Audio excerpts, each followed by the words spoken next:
Welcome back to Anime Realm.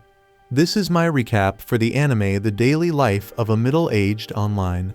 If you enjoy my recaps, please think about subscribing. Kaneki is a middle-aged, unattractive loser sent to another world with only a cheat skill that grants access to an online shopping site. This story starts with Kenichi, a man who works himself to exhaustion, eventually landing in the hospital. Realizing the toll on his health, he decides to leave his hectic life behind and adopts a simpler, tranquil existence in the wilderness. There he spends his days tending to crops, playing with crows, and unwinding by watching Isekai anime while writing in his free time. One day, as he tries to order ingredients online, Kenichi is suddenly transported to a strange and unfamiliar place. Noticing a corpse nearby, he begins to wonder if he somehow ended up in a fantasy world. Drawing inspiration from the Isekai anime he's seen, he decides to try summoning a status screen. To his astonishment, it actually works. The screen confirms he's in another world, but something feels off. Unlike the status screens he's used to seeing in shows, it doesn't display health or magic points, nor does it list any skills. Instead, it shows only two options, one called Shangri-La, so Kenichi gets curious and clicks on it and is surprised to find that it's the very same online shopping site he often used in his old world. Then the other feature available is an item box. Testing it out, Kenichi stores some nearby weeds and finds that retrieving them is just as easy. Just then, Kenichi's stomach growls loudly, reminding him of his hunger, so he decides to try ordering food from Shangri-La, but unfortunately the screen prompts him to insert money, and Kenichi has none. Thinking quickly, he comes up with an idea.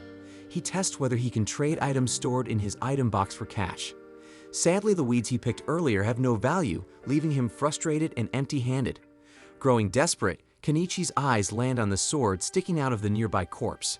Though hesitant, he decides to trade it in, and to his relief the sword fetches nearly 100,000 yen, finally giving him the funds he needs to buy food. Kenichi then takes a moment to bury the corpse and thanks it sincerely for helping him survive in this strange new world. Afterward, Kenichi uses Shangri-La to purchase a bike, sturdy boots, and a compass to help him navigate. The compass guides him as he searches for a settlement to earn some money. While taking a break, Kenichi prepares a meal using the supplies he ordered and has a revelation. He can use Shangri-La to order goods and then sell them in this world for a profit, so it's the perfect plan to build his fortune. Kenichi enjoys his meal, but his peace is shattered when terrifying monsters emerge from the forest. He gets panicked and scrambles to find a weapon on Shangri-La, and the only option is a bow, but he doesn't know how to use one. He gets desperate and opts for fireworks instead, using them to scare the beasts and buy some time. When the fireworks only provide a brief reprieve, Kenichi quickly orders a slingshot. And to his amazement, it works perfectly, allowing him to fend off the monsters, and he emboldenedly keeps attacking until the wolves retreat. With his heart pounding, Kenichi grabs his gear and flees, using a headlamp he purchased to guide him safely through the dark. By the next morning, Kenichi is relieved to see a city in the distance. On his way, he encounters a merchant named Fuyu, who offers him a ride to the city. Kenichi accepts and introduces himself to another passenger. He explains his plan to do business in the city, but Fuyu is puzzled by his lack of equipment. But then Fuyu guesses that he must be one of those special people with an item box. The other passenger, eager to demonstrate, pulls an instrument from her own item box and begins singing a song about their journey, declaring that Kenichi's story is just beginning. Once in the city, Kenichi thanks Fuyu for the ride by gifting him some pepper. Fuyu is amazed but visibly uneasy, questioning if Kenichi plans to sell spices in the city. He warns Kenichi about Bacopa, a powerful spice syndicate that holds a monopoly on the market, so dealing in spices could attract dangerous attention. Fuyu then loosens up and offers to pay for the pepper, but Kenichi insists it's a gift. But Fuyu, being a proud merchant, insists on paying, making it Kenichi's first sale. Then after Fuyu departs, Kenichi does some quick calculations and is stunned to discover just how much pepper is worth. That evening, Kenichi arrives at a restaurant that doubles as an inn, where the receptionist warmly greets him. He decides to stay the night and pays 1 silver for a room. When the girl asks him to sign his name, Kenichi realizes he doesn't know how to write in this world's language. Embarrassed, he explains that it's not because he's uneducated, but simply unfamiliar with the local script. The receptionist finds his strange attire curious, and Kenichi jokes that it's all part of his business strategy. However, she warns him that the Merchants Guild won't register anyone who can't read, write, or perform basic calculations. To prove he isn't an idiot, Kenichi takes a quick math test and impresses her by solving everything with ease. Reading and writing are still hurdles though, so she offers to teach him how to write his name. The girl then introduces herself as Azalea, and Kenichi strikes a deal. If she teaches him the language, he'll reward her with candy from another country, and Azalea intriguingly agrees. Then when Azalea tastes the candy, she's blown away by its exquisite flavor, feeling like a noble indulging in a rare treat, so she worries that the upper class might confiscate it if they find out. Kenichi, though amused by her reaction, nudges her to begin the lesson. Then as they go over the basics, Kenichi realizes the language shares similarities with the one from his old world. Thanks to Azalea's guidance, he makes quick progress. Impressed by Kenichi's rapid learning, Azalea predicts he'll become a successful merchant, so jokingly says that she might even want to be his mistress someday. But Kenichi reminds her that he's much older than she is and suggests she abandon the thought. But he unintentionally makes things worse by sketching a portrait of her. Azalea, awestruck by the drawing, feels even more special, and between the candy and the portrait, she feels deeply indebted to Kenichi and resolves to repay his Dan kindness. The next morning, Kenichi visits the Merchants Guild to complete his registration. Though the fee is 1 silver, his wallet is running low, leaving him with just 116,000 yen after expenses. Fortunately, the guild allows him to pay in installments, and he receives his official guild ID. Outside, Kenichi wanders through the bustling market, carefully studying the prices of various goods. He notes that a plain plate sells for a small square silver, roughly equivalent to 5,000 yen, while 2 sheets of slightly brown paper cost 1 copper, or about 1,000 yen. As he takes stock of knives and other items, he decides to buy a mixed bag of fruit from a quirky fruit seller with a weird marketing style. The fruit is unfamiliar to Kenichi, and though his item box displays their names, he's still clueless about what they are. Thankfully, Azalea recognizes the fruit and tells him she loves them. Back in his room, Kenichi tries to brainstorm his next steps, but ends up passing out from exhaustion. The next day, Kenichi uses supplies he purchased, including a hammer, to construct a stand for his business. Azalea marvels at the innovative clothespins he uses, remarking how much better they are compared to the flimsy ones she's accustomed to. Her excitement surprises Kenichi, who hadn't realized such a simple item could have value. Later, Kenichi unintentionally shocks an old woman by summoning his stand right next to hers. After setting up, she becomes his first customer, purchasing 5 clothespins for 1 copper, and introduces herself as Anama and warmly welcomes him to the area. As hours pass, Kenichi's clothespins sell quickly, much to Anama's delight. Her own sales see a boost simply by being near him, and she expresses hope that he'll stay in the area. Kenichi is thrilled by the success of his pins, but as a savvy businessman, recognizes that imitators are bound to emerge and compete with him. Just then, a young man approaches Kenichi's stand, and it's immediately clear he's someone of high status. The man inspects one of Kenichi's knives, intrigued by its pristine condition. Kenichi demonstrates its sharpness, easily slicing through various materials. The knife's price of 2 silver is steep, but the man is impressed and interested. However, he finds the blade a bit too small and asks if Kenichi has anything larger. Kenichi then searches his item shop for something suitable, knowing that certain restrictions make it tricky to find larger weapons, and eventually he discovers a sword, and the young man is captivated by its craftsmanship and beauty. However, the sword carries a hefty price tag of 1 gold coin. While the man wrestles with his desire to purchase it, Kenichi wonders if he asked for too much. Still recognizing the man as a big spender, Kenichi remains confident that his business instincts will pay off. Just then, a small cat person starts sniffing around Kenichi's stand, earning scolding remarks from other catfolk for going overboard. This is Kenichi's first encounter with beast folk, and he can't help but stare in surprise. Realizing his reaction might seem rude, he quickly apologizes. One of the cats, seemingly ignoring the awkwardness, jumps onto Kenichi's stand and points at the roof, asking to buy it. Kenichi initially declines, but then he remembers he can always order more from Shangri-La. The cat person decides to buy 3 of them, and Kenichi, sensing an opportunity, offers a small discount, shaving off 1 copper from the total. However, the cats reveal they don't have copper coins and seem entirely unfamiliar with basic math. Kenichi steps in and calculates the total for them, showing off his numerical skills. Though initially skeptical, the cats are convinced when the blonde man from earlier vouches for Kenichi's accuracy. With the deal finalized, the blonde man also announces he's ready to buy the sword. That evening, Kenichi uses his earnings to pay for 5 full nights at the inn. Meanwhile, in a lavish estate, a noblewoman marvels at the clothespins her maid purchased, so she gets inspired and decides she wants to sell them through her company, and immediately seeks out her father to capitalize on the opportunity. Back with Kenichi, he prepares for a bath using a small tub he recently purchased. Browsing Shangri-La, he discovers drum baths and considers the idea of filling one with water and heating it over a fire for a relaxing soak. As he reflects on all the buying he's been doing, a thought strikes him. How does the online shop actually work? The light from the screen doesn't illuminate his surroundings, and he has no idea how the packages are delivered. So a creeping suspicion gnaws at him that the shop might eventually demand some kind of supernatural payment, perhaps even his soul. Unable to make sense of it all, Kenichi decides to give up worrying. Elsewhere, a disheveled girl wrestles a pigeon to the ground, hoping to secure her next meal, but suddenly a voice calls out to her, startling the girl, so she panics and starts running while silently pleading with God not to be discovered. The next day, Kenichi starts setting up his shop and decides to update his inventory. He adds some jewelry to the display, not valuable gemstones, but polished glass pieces that look attractive enough to turn a profit. While he's arranging everything, Margaret the maid from the previous day arrives, saying she's here to buy more cloth spins. Kenichi asks how many she needs and is stunned when she requests 100, but when he sees that she has the money ready, he finalizes the sale without question. As Kenichi packs up the pins, Margaret notices the jewelry and asks if the jewels are made from real diamonds. Kenichi explains that they're just polished glass, but their aesthetic appeal makes them popular. Margaret admires the craftsmanship and asks him to set one aside for her, promising to come back and purchase it later. Business continues smoothly for most of the day, but just as Kenichi prepares to close up, the beast folk from the previous day return.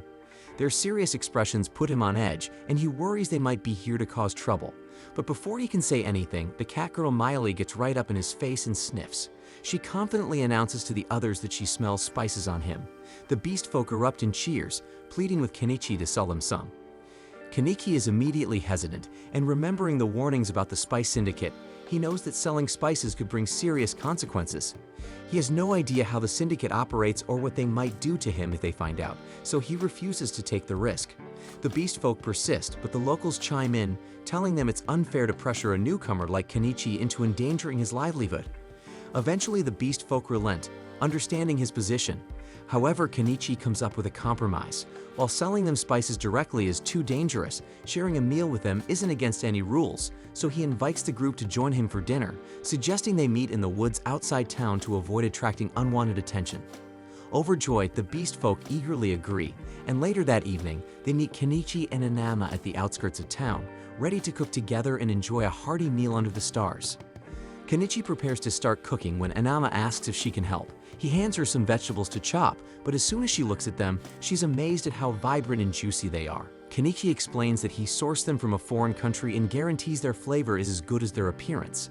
While the two of them work on the veggies, Miley and the other beast folk are busy by the river, successfully catching a decent haul of fish to add to the meal.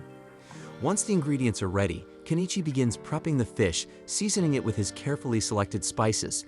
He tosses everything into a pot to cook, eventually creating a dish that leaves the beast folk stunned. They've never tasted anything like it before and are deeply grateful for the meal.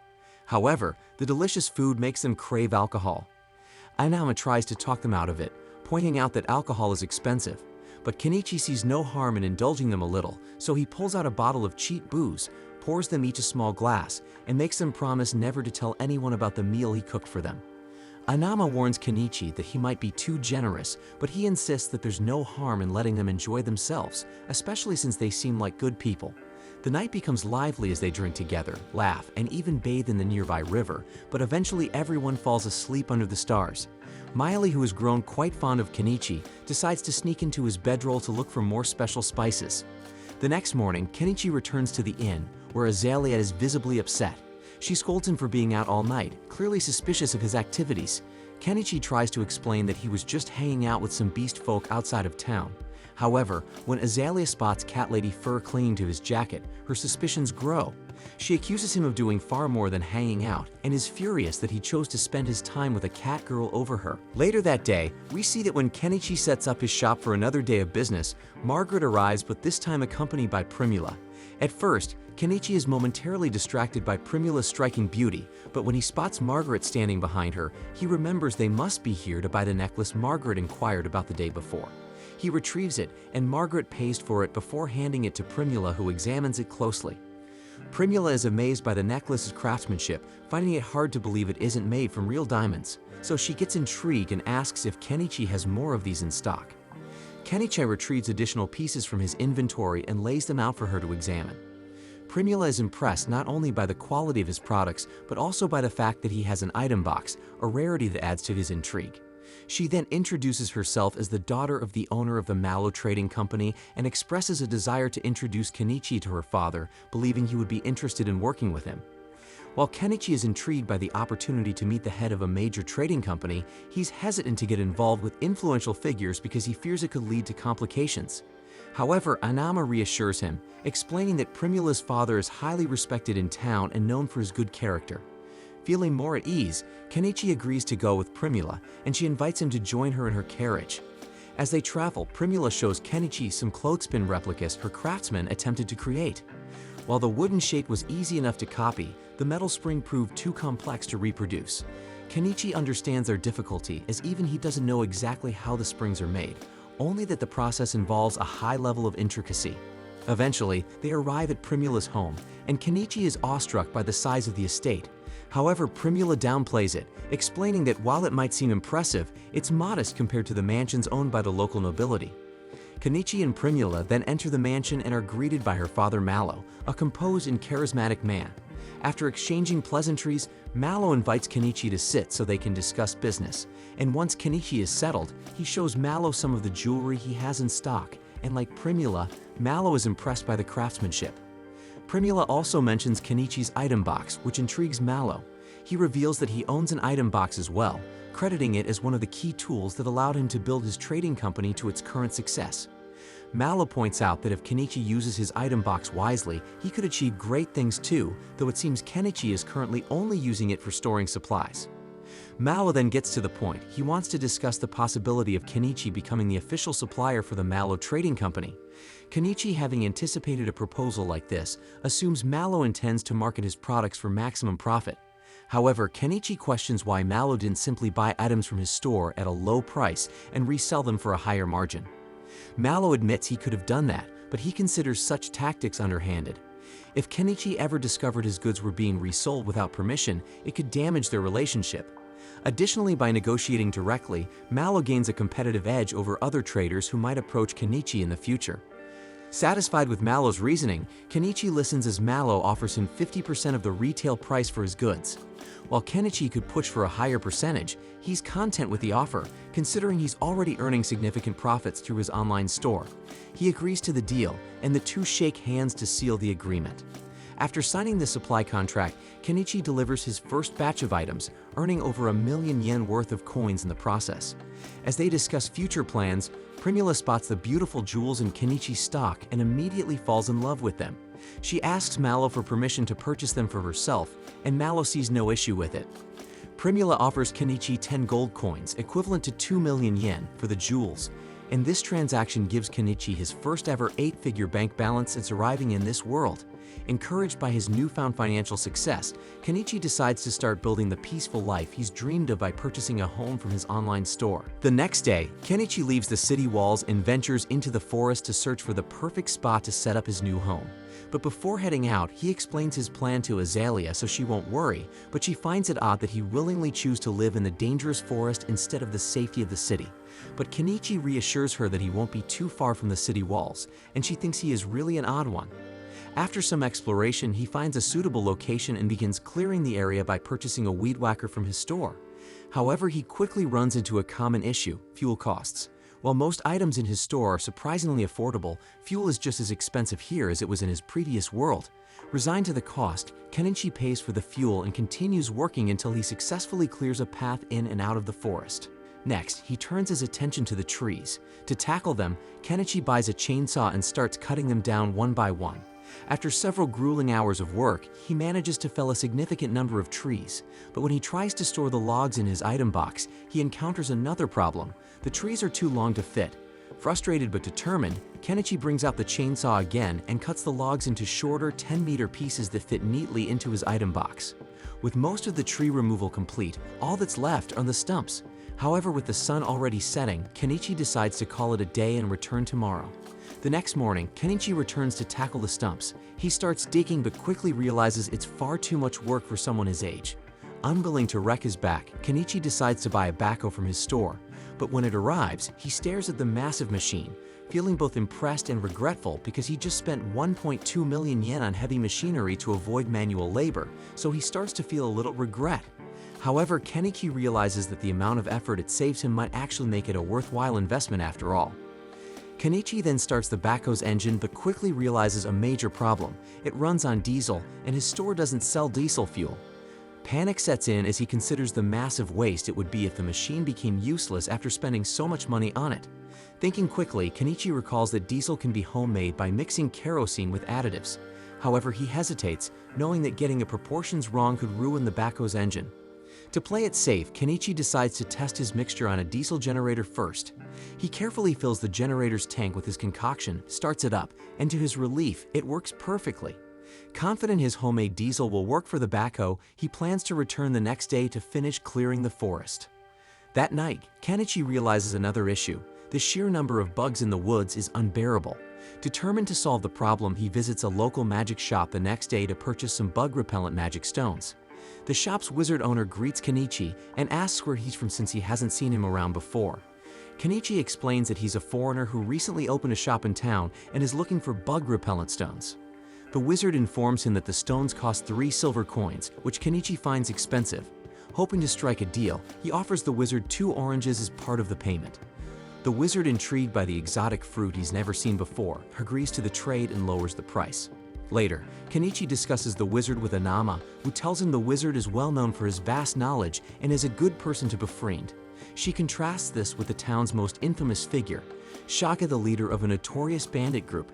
His wanted posters are plastered everywhere, and the reward for his capture is huge. And that same night, Shaka organizes a raid on a carriage transporting slaves, leaving everyone wondering what he plans to do with them.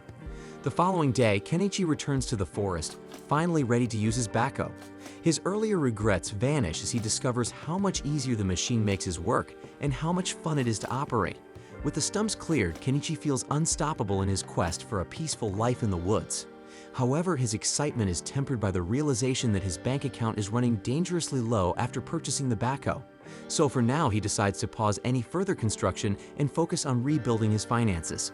The next day, Kenichi brings some sugar to sell to Mallow, but Mallow explains that while sugar and salt are extremely valuable commodities, the nation holds exclusive rights to them, meaning they can't be purchased from private sellers like Kenichi. This news is a letdown for Kenichi, as he had hoped to rake in a huge profit from selling them. However, Mallow shares some good news. Kenichi's jewelry has been a massive success. Curious to see what else Kenichi has to offer, Mallow is amazed when Kenichi unveils his latest creations. With those items sold, Kenichi adds another 3 million yen worth of gold and silver to his growing fortune. With his newfound wealth, Kenichi is finally able to afford a log cabin. The price seems like a steal, but he's shocked when the delivery arrives because it doesn't come assembled, and he realizes he'll have to build the cabin himself. While the situation is less than ideal, it explains why the price was so low. With no other choice, Kenichi starts working. Thankfully, the assembly process is straightforward, mainly involving putting together wooden planks. And by sheer luck, the beast folk were hunting nearby, and when they saw him, they stopped by to lend a hand because they were grateful for the kindness Kenichi had shown them before. As the construction progresses, Kenichi continues running his stall, and weeks fly by. To support the beast folk helping him, Kenichi buys a grill to keep them fed and a one-man tent to camp out near his build site. And after nearly a month of effort, the cabin is finally complete. Kenichi has the beast folk to thank for their hard work, and they celebrate together. To make his new home comfortable, Kenichi buys essentials like a bed and blankets for proper sleep. He starts thinking about additional improvements, like electricity, painting the walls, and fixing the roof. Over the next month, Kenichi makes significant progress. He builds a garden with a sturdy fence and sets up a bathroom that recycles waste into fertilizer. The toilet alone cost him over 200,000 yen, while he spent 30,000 yen on a kitchen sink. And for electricity, Kenichi installs 20 solar panels connected to a battery system, which set him back nearly 400,000 yen. His favorite purchase, however, is a drum bath he bought for 25,000 yen. Although he has to haul water from the river using gasoline tanks, the joy of taking his first proper bath since arriving in this world makes it worth every effort.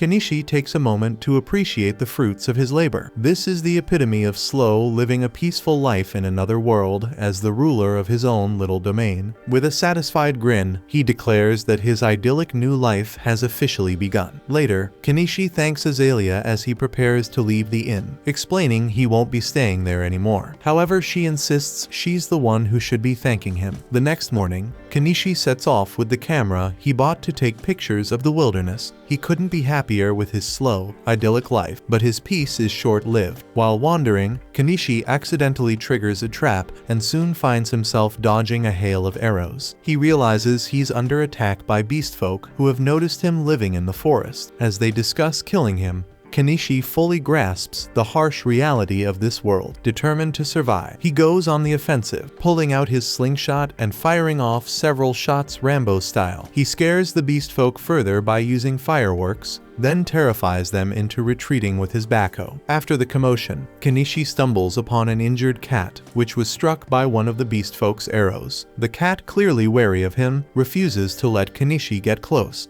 Knowing the animal could be dangerous, Kenichi devises a solution by buying some floor cushions and a neck guard for protection. With his gear in place, he carefully removes the arrow and disinfects the wound. He also administers antibiotics to prevent infection and gives the cat painkillers to ease its suffering. Kenichi worries that the cat might not survive in its current state, so he attempts to put it in his item box, only to discover it doesn't work. Left with no other choice, Kenichi brings the injured animal back to his home, and there he buys it a pet blanket and sets up a space for it to recover. Unfortunately, the cat barely moves, leaving Kenichi uncertain whether it will make it. Hoping for advice, he visits the old mage to ask if he knows how to heal the cat, but the mage only suggests selling the hide for profit. Anama doesn't have any solutions either, but Miley offers some helpful information. She explains that bobcats are revered as messengers of the gods and expresses her desire to see it. Returning home, Kenichi is relieved to see that the cat has started eating.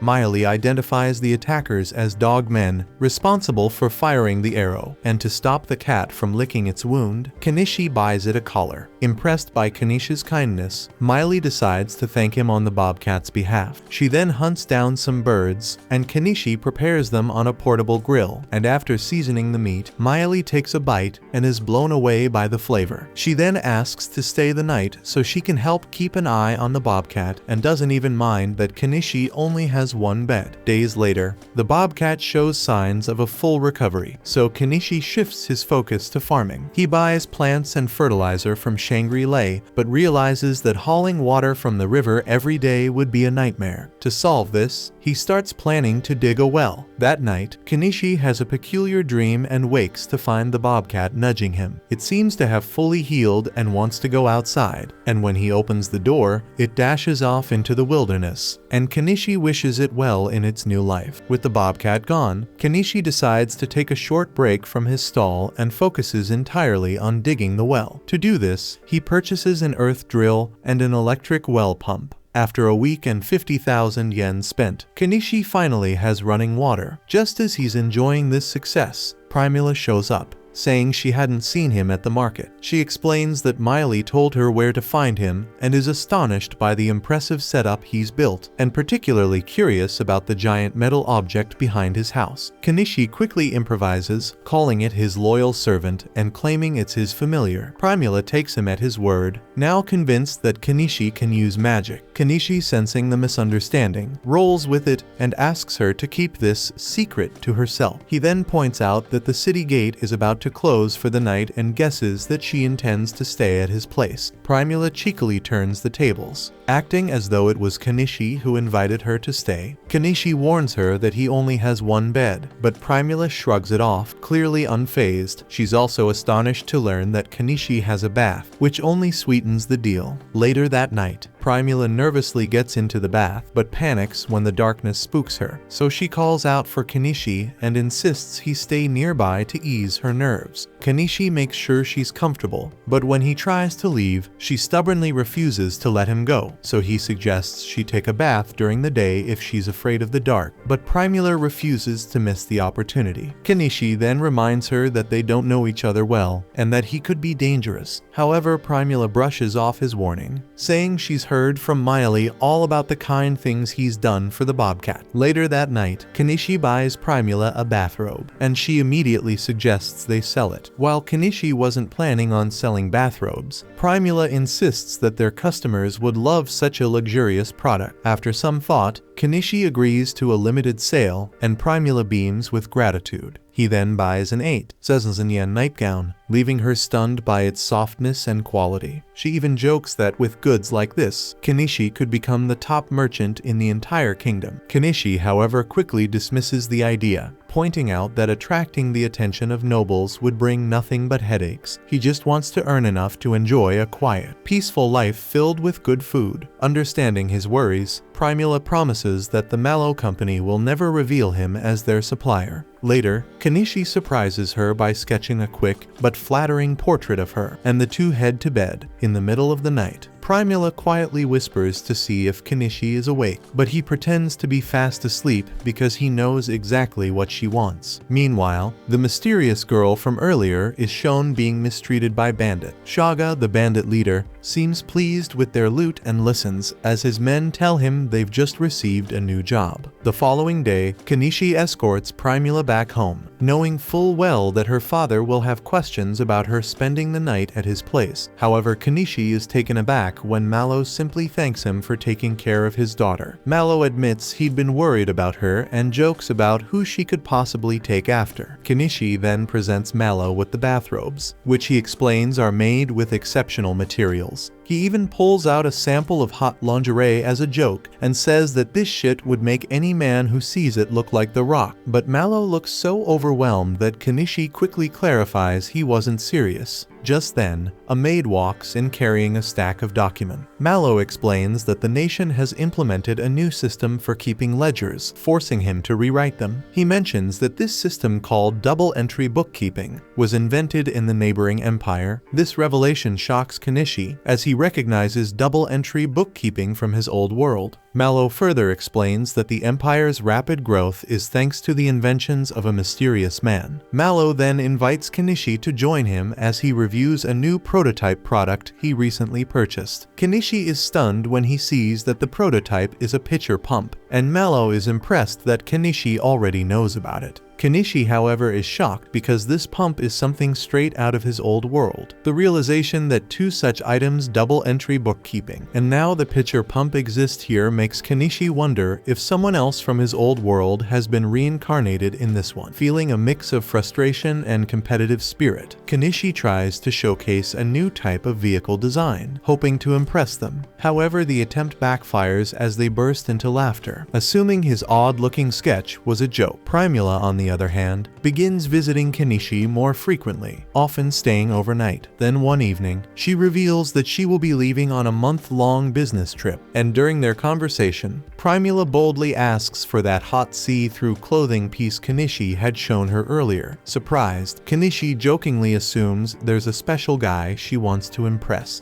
Primula confirms this and adds that he's here right now. Kanishi, in his humble manner, assumes she means him but tells her to value herself more and not fall for an older guy like him. Primula, however, is steadfast, explaining that even her father doesn't mind her spending time with Kanishi. Confused but too tired to argue, Kanishi decides to put the conversation on hold, so Primula asks him to sleep in the same bed for the night. Begrudgingly, Kanishi agrees, but he's still baffled about what she sees in an older guy like him. The next morning, Primula departs for town, and Kanishi is visited by an armored man. It's the same man who previously purchased a sword from him, now introducing himself as Paul. Paul explains that he's investigating rumors about a strange man living deep in the forest, then begins asking questions about Kanishi's peculiar tools and setup. Kanishi brushes off the questions, attributing everything to magic, which prompts Paul to ask if Kanishi is a mage, and to ensure Paul keeps quiet, Kanishi gives him a stack of steel as a bribe. explaining that he's out of swords, but Paul can take the steel to a blacksmith to have one made. Grateful for the gift, Paul decides to share an intriguing rumor he's heard. He tells Kenichi about a mage in the Empire who has demonstrated a bizarre, unheard of spell. This spell apparently creates a large amount of a yellowish dipping sauce that the mage refers to as mayo something. Kenichi's jaw drops as Paul confirms that it's called mayonnaise. Furthermore, Paul adds that this same mage is rumored to have taken down a ferocious dragon. Kenichi is dumbfounded, wondering not only how someone could defeat a dragon with mayonnaise, but also what kind of person managed to reincarnate into the Empire. The story unfolds as the scene shifts to a month after Primula's departure.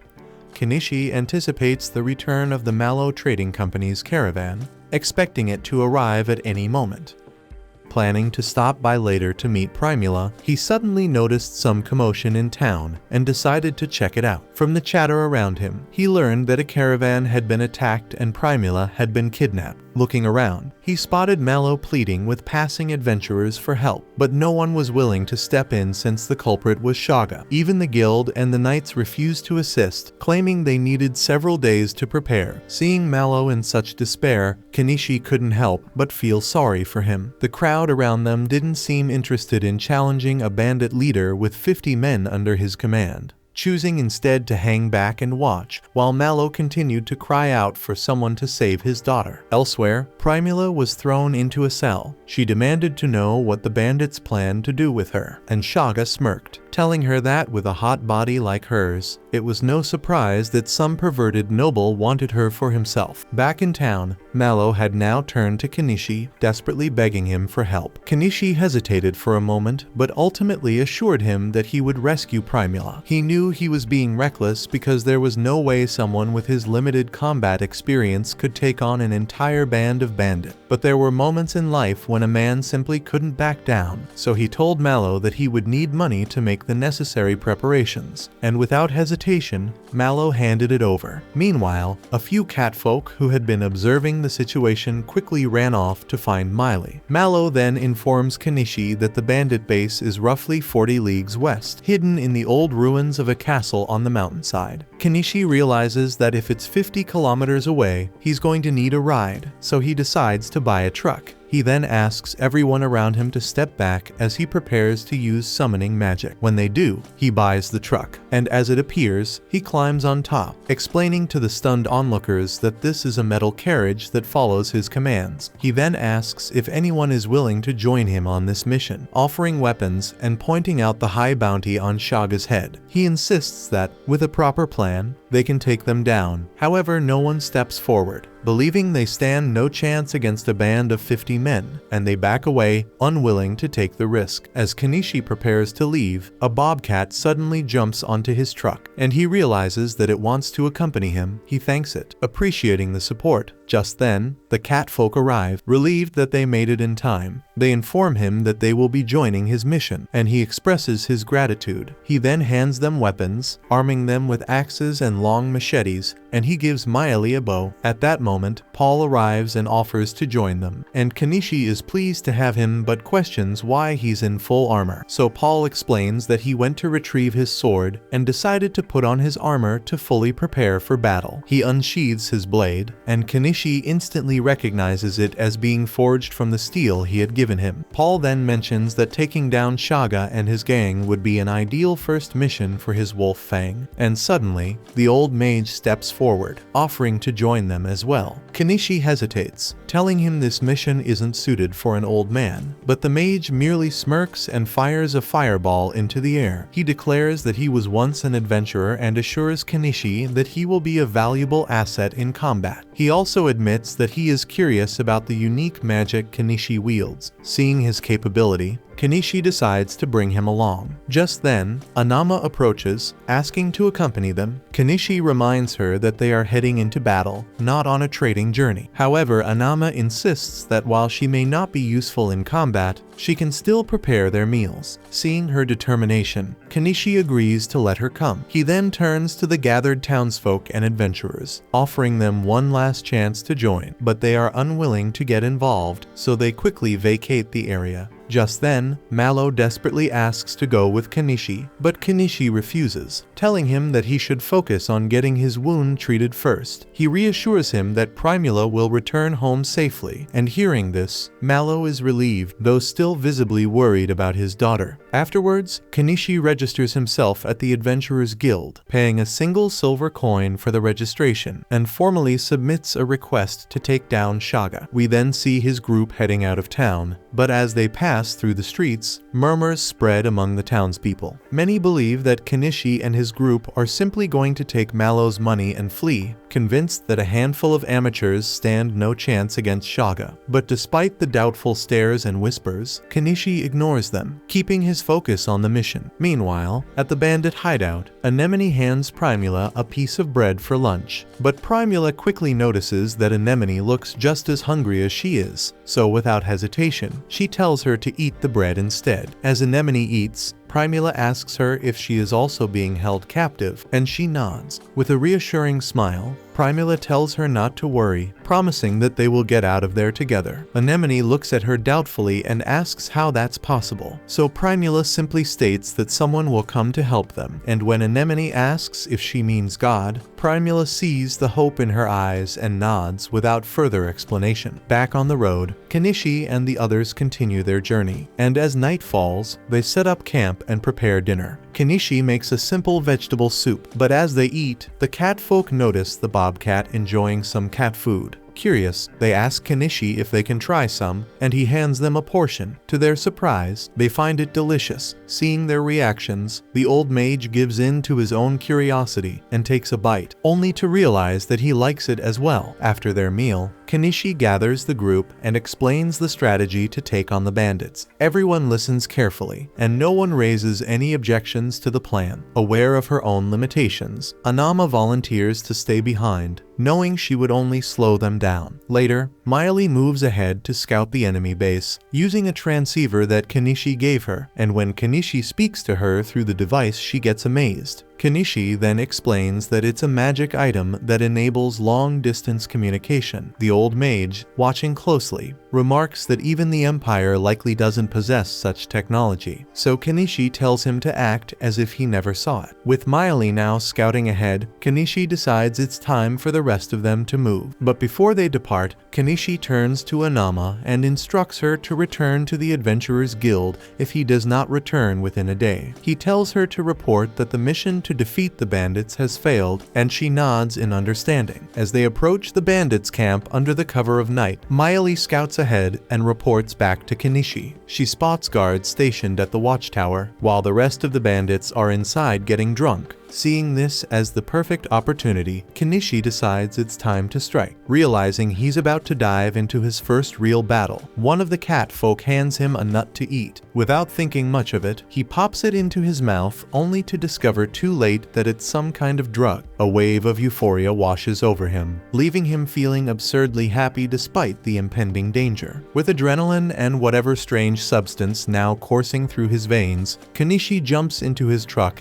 and gives Miley the signal to take out the watchtower guard. The bandits stationed there notice the approaching vehicle, mistaking it for some kind of monster, but before they can raise the alarm, Miley expertly takes them down with precise shots. She swiftly returns to the truck just as the old mage steps up, unleashing an explosion spell that obliterates the castle gate. The blast shakes the entire camp, sending the drunken bandits scrambling in confusion. Kenichi is impressed and asks for another explosion spell, but the old mage regretfully informs him that he's out of juice. With no time to waste, the rest of the group charges in. The cat folk slice through the panicked bandits with ease, while the knight tests his new sword on them. A bandit then attempts to ambush Kenichi, but the bobcat leaps to his defense, and Miley finishes the attacker off with a quick shot. The commotion draws out even more bandits, but Kenichi is prepared. With a wicked grin, he summons his backhoe and drives it like a maniac straight at them. The monstrous machine barrels toward the terrified bandits, sending them screaming in all directions. As Kenichi and his team continue cutting down the opposition, it becomes painfully clear that these bandits are little more than second second-rate thugs because they can't even put a dent in his group, while wreaking havoc with the backhoe. Kenichi corners a few fleeing bandits and demands to know where Primula is. As he forces the machine into a secluded section of the camp,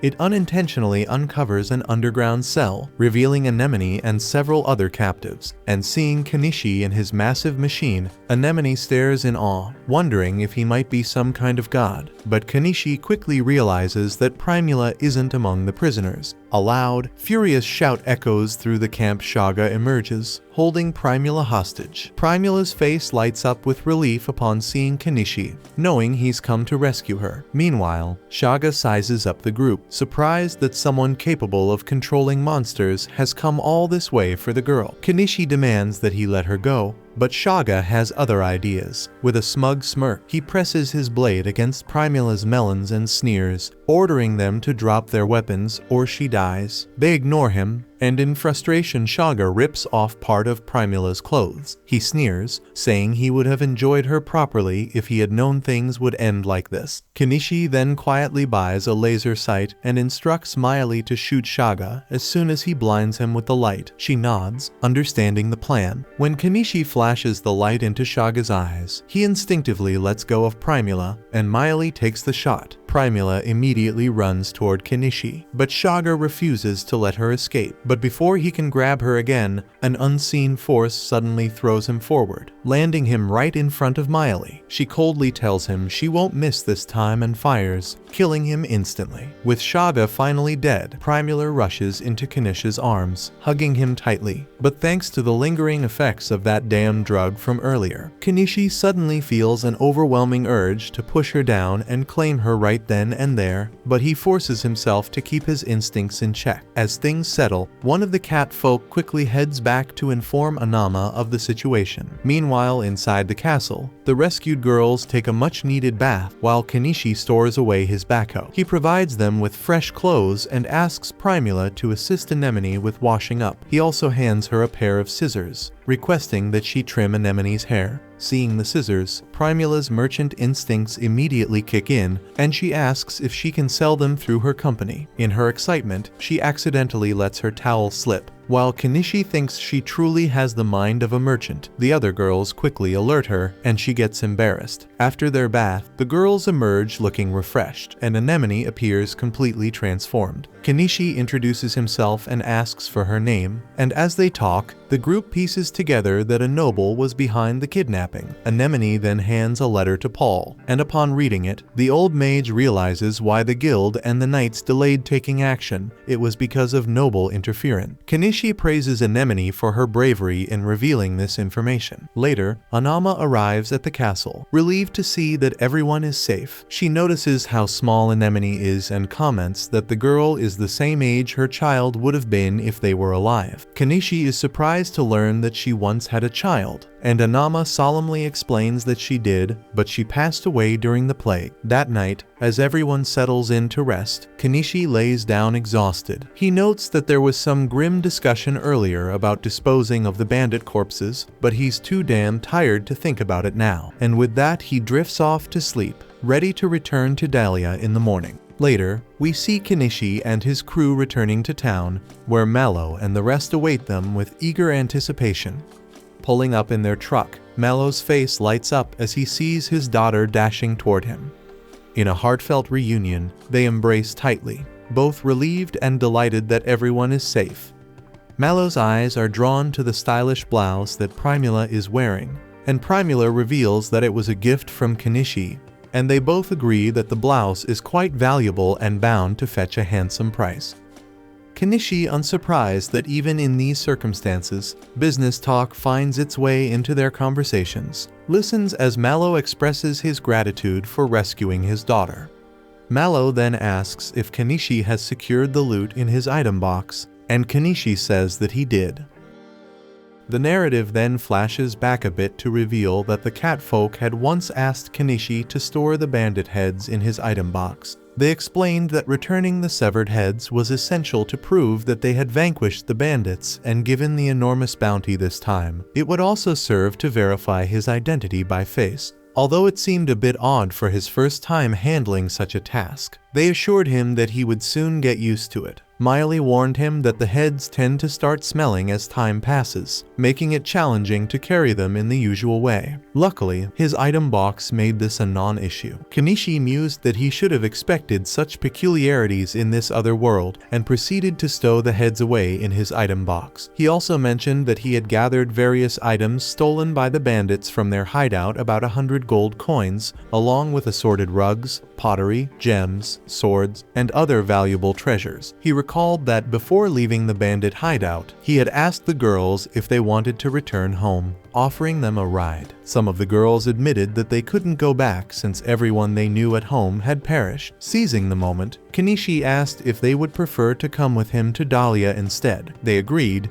and he instructed them to let him know who wished to return and who wanted to join him on the journey. He explained that Dahlia was a vast city with plenty of job opportunities, and Primula even offered them the assistance of the Mallow Trading Company. Kenichi then inquired of Anemone about her home, and she replied that she hailed from Europe Village. Primula added that her village lay some 800 kilometers away. Kenichi offered to take her there, but she declined. Anama then surmised that her family might have sold her off to reduce the burden of too many mouths to feed. Undeterred, Kenichi asked if she would rather come along to Dahlia with them, and she agreed. Later, the group continued their journey toward Dahlia, with Kenichi dropping off those girls who wished to return to their own village. The trek took several days, and at long last they reached the town. Back in the present, the scene shifts to the Adventurers Guild, where the cat folk present Shaga's head to the receptionist, who is visibly horrified by the sight. Shortly thereafter, another male receptionist approaches to inquire about the details specifically. He asks how many heads there are. The cat folk attempt to provide an accurate count, but since numbers are not their strong suit, they fail to recall the exact total. Kenichi steps in and declares that there are 52 heads, a figure that surprises everyone in the guild. The cat folk then remark that it will likely take them an entire day to inspect all the heads, while Kenichi takes a moment to catch his breath as the inspection proceeds. The old mage soon approaches Kenichi, complimenting him on his impressive magical abilities and the remarkable capacity of his item box. He warns that the nobles will make life difficult for him if they ever learn of his exploit. Kenichi, however, assures him that as long as he keeps his mouth shut, such trouble will not come his way. The old mage, not inclined to divulge any secrets, listens as Kenichi casually adds that he will simply leave town if matters deteriorate. Then, Paul informs Kenichi that he is off to meet the local lord, Count Asclepius. Realizing that this meeting will likely involve reporting that nobles were implicated in the incident, Paul confirms this and then departs. Kenichi later mentions that it took the guild until nightfall to complete the inspection of the heads, with the total bounty amounting to 861 gold coins. Notably, Anama refused to claim any share of the reward since she had not contributed any labor. Instead, she asked Kenichi if she might take charge of caring for Anemone, promising to treat her as if she were her own child. Kenichi had no objections to this arrangement and eventually left the guild. Outside in town, Kenichi observes the townspeople jubilantly celebrating the defeat of Shaga and his gang, and as he departs, Anemone trails behind him. Meanwhile, inside the guild, Anama had just brought water for both herself and Anemone, but to her dismay, Anemone is nowhere to be found. Elsewhere, Kenichi explains that he's chosen to remain in town for the day since the gates have already been closed. He makes his way to Azalea's inn, where he hears a bard singing a lively tune about their group's victory over Shaga. Azalea, delighted to see him again, greets him warmly. She teases, asking if it's true that he vanquished a horde of bandits. Kenichi downplays the tale, insisting he did not, and privately muses that if she ever learned the truth, she'd be clamoring to claim the reward from him. The conversation takes a personal turn when Azalea brings up an old promise, asking if he still remembers that he vowed to make her his lover if his business were to succeed. Kenichi is taken aback, wondering if she somehow knows that his fortunes have recently improved. He denies ever making such a pledge